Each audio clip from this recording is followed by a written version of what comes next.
There were men that were in power that wanted their subjects to bend over for their God and for their country, and in fear for their lives they decided to flee the land. And when they landed, they thought, just because they landed, they thought it was theirs. But when they looked up, they were men that were painted, that already lived the land and hunted. And because they were running from people that scared them, and because these men were all dressed up, they also scared them. So one of them fired, killed the red man dead, which caused a war. I know that Pocahontas was only 12 when she and John Smith met.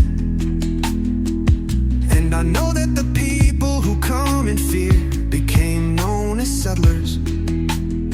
I also know that they tried to build a town that disappeared in a flash.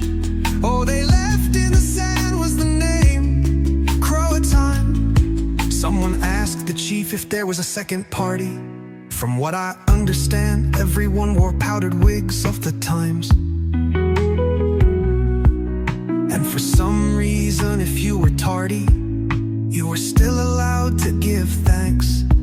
Since the white folks, they were all about peace and giving gifts and being all extra hardy, though secretly seething since in escaping their own religious persecution. Projecting their pain, they saw only evil in the people native to the land, and judged, condemning their beliefs as the wrong way to live.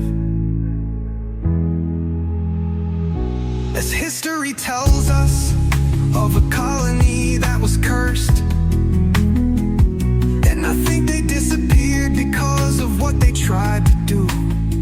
They tried to persecute the people that was different from them. They didn't believe in their gods or their spirits because they had their own beliefs, which means they had their own convictions. They felt that they needed to force it down their throats, and that's why they disappeared and wrote the name of Croatoan.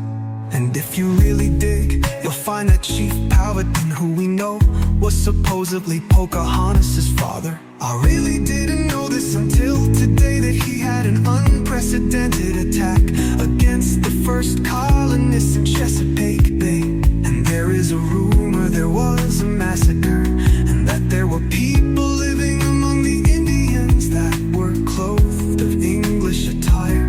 The colonists also suffered. I've been in short supply of food and provisions, and England wasn't very good at getting ships to them in time, with St. Elmo's fire and Bermuda being part of the destruction.